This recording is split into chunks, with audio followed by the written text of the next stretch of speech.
네, 9번 문제도 우리 연계교재에서 연계가 된 문제거든요. 사실 제가 앞에 설명드린 1번부터 8번까지 중에서도요. 사실상 4번부터 8번까지는 연계교재에 연계된 문제였습니다. 그래서 제가 연계표를 올려놓았으니까 연계표에 어떤 내용이 어떻게 연계되었는지를 한번 잘 살펴보시면서 같이 설명을 들으시면 도움이 될 겁니다. 지금부터는 조금 이제 문제들이 조금 난이도가 높아지면서 물론 이 문제가 아주 높아진 난이도는 아니지만 점점 높아지니까 선생님이 연계교재에 몇 번과 연계됐다라는 얘기도 함께 해드릴 테니까 참고해서 보시면 좋겠고요. 자, 9번 문제는요. 수능특강. 아직은 우리 수능특강에서만 연계가 되고 있죠. 그래서 적분과 통계 교재에 67페이지 1번 문제와 연계가 되었습니다. 자, 무슨 문제인가요? 우선 서로 다른 종류의 연필 밑줄 치셔야 되고요. 4명의 학생 밑줄 치셔야 되죠.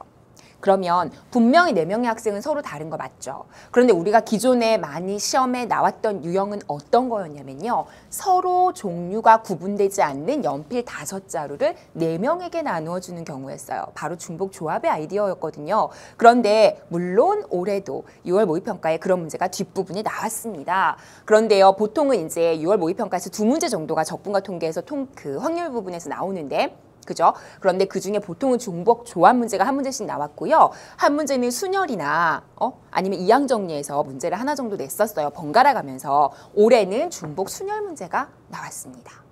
자, 그래서 이거 중복 순열이네 하고 그동안 6월에 자주 등장하지 않았던 유형이라 좀 생소하게 보셨을 수 있는데요. 연계교재에서 연계됐던 문제잖아요.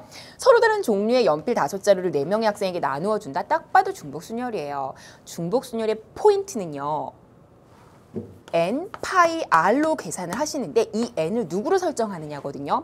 서로 다른 n개에서 중복을 허용해서 r개를 뽑아 나열하는 경우의 수거든요. 그런데 이 n개를 결정하는 방법은요. 중복이 되는 게 누군지 바로 중복되는 걸 n에다가 꽂으시면 돼요.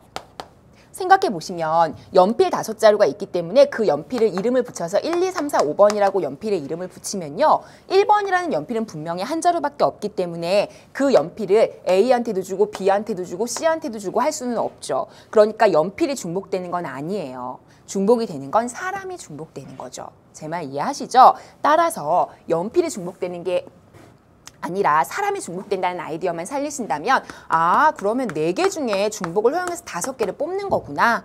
제 말 이해가 가세요? 그래서 만약에 4개 중에 중복을 허용해서 그럼 5개를 뽑았을 때 A로 중복을 허용해서 다 뽑았다는 얘기는 무슨 말이에요? 서로 다른 종류인 연필 5자루 1, 2, 3, 4, 5를 A가 다 가졌다는 얘기죠. 그런 식으로 생각하시면 됩니다. 그래서 중복 순열입니다. 자, 그러면 이 문제는요. 4의 5제곱이니까 2의 10제곱이죠. 2의 제곱에 5제곱 따라서 1024 이렇게 계산하시면 되는 거고요. 그래서 가장 기본적인 중복 순열의 문제였기 때문에 생소한 그동안 많이 등장하진 않았던 그렇죠. 중복 조합이 많이 나왔으니까 그런 소재이긴 하지만 워낙 기본 문제였고 또 연계된 문제니까 쉽게 풀지 않았을까 싶습니다.